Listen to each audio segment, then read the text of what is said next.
And that just takes me 2 minutes, just 2 minutes when I wake up. When you do those every day, you'll start to develop a new behavior. We can change our habits. We can develop something we call deliberate conscious evolution.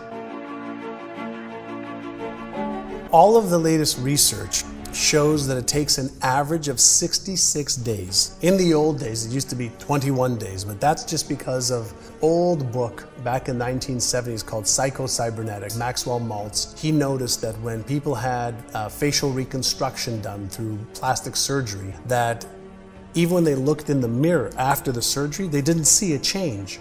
And it took about 21 days for them to start saying, oh wow, okay, I can see some differences. And he realized that it wasn't the eyes that see, it's the brain that sees. So the brain shifts through repetition. So when we talk about how do we create rituals or how do we change habits that last, the first thing is to have a different expectation than I'm going to change in a day or a week or in 21 days. Whenever I try to change anything, my number one rule is 100 days or I don't even start.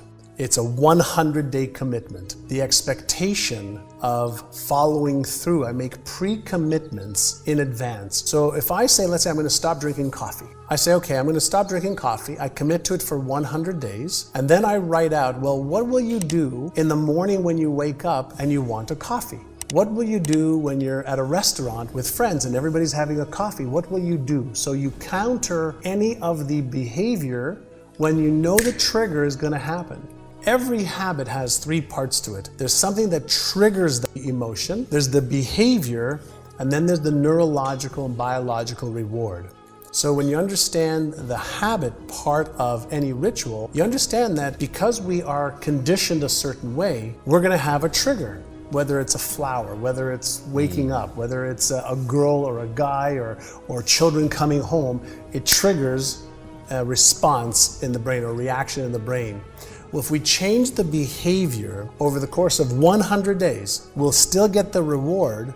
And if we pre-commit to what we're going to do when we say, maybe today I'll have the coffee and tomorrow I won't. Well, if you pre-commit in advance that you're not going to take that action, then that's step 1. Step 2 is when you have the trigger, if you interrupt the behavior for 1 or 2 or 3 or 4 minutes, you interrupt the neural pattern in the brain also. So you come up with strategies. Is when I feel like having a coffee or dessert or the pizza, then here's what I'm going to do instead for 5 minutes, and that way I can interrupt the pattern. If you do that long enough, you'll start to develop a new neural pattern, you'll start to develop a new behavior, and if you do it for at least 66 days, but preferably 100 days, you'll start to develop a new way of thinking and being and doing that will overshadow the other pattern in the brain. There's a psychology behind it, but there's also the neurological processes of the brain, and what happens is our brain doesn't like change. Yeah. So any time that there is change, the brain feels uncomfortable. As soon as it feels uncomfortable, it'll send signals to the motor cortex of the brain. It'll send messages, and we'll start to rationalize. We'll start to tell ourselves, well, I shouldn't do it because of this. Well, maybe today's not a good day. Well, I'll start today, but I won't continue till next week, or you know what, I really don't want this. And we start to talk to ourselves. And when we understand what the brain does whenever we try to change, then we can start being in control of the brain, and we can override the automatic responses. There's something called automaticity. And automaticity states that anything that I repeat over and over and over again over a period of time will go from conscious effort, willpower, or persistence, and it'll become automatic. So we just have to know how long that is. And some things take a week, some things take 60 days. Some habits that people have for 20, 30, 40, 50 years take 200 days. And so you start off with a 100-day window, and you ask yourself, am I willing to give a little bit of effort for 100 days to remove this destructive either thought pattern or destructive behavioral pattern in order for me to have something greater and better than what I have right now? When I wake up in the morning, the first thing I do is I do a gratitude exercise where I ask myself, usually in bed, what am I most grateful for today? And usually, I'm grateful for my health. I'm grateful for my wife. I'm grateful for my children. I'm grateful to be alive. I'm grateful, for my family. I'm grateful to experiences. While I think about that, I feel it. And so the feeling starts every day with a great feeling.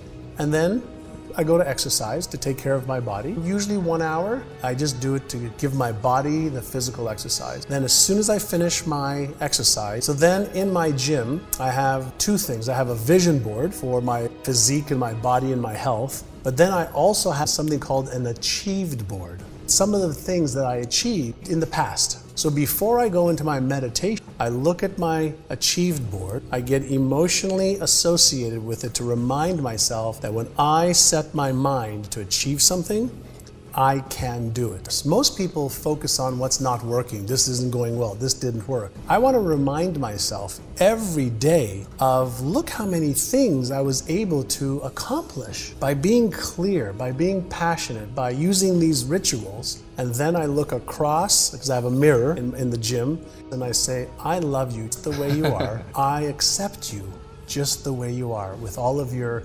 skills and passion and faults and insecurities and doubts and fears. I accept you just the way you are. Most people don't realize that they are not their brain, that their brain is an organ. No different than your heart, no different than your legs, no different than your hand.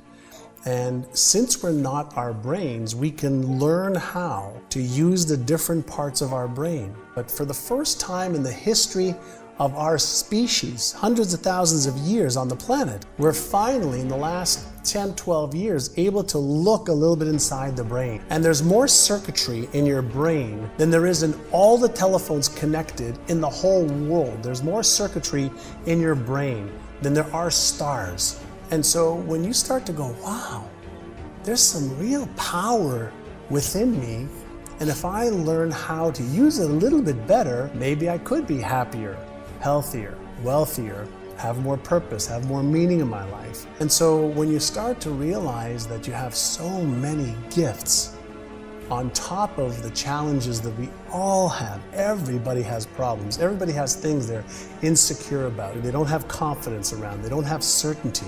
But that's everybody. So the key is to understand that, we have an amazingly powerful tool that creates our reality, and we're able to teach it to look for and find what we want it to create. So reality doesn't exist outside of here. We're in the field of everything, and we can teach our brain to see things that we didn't see before.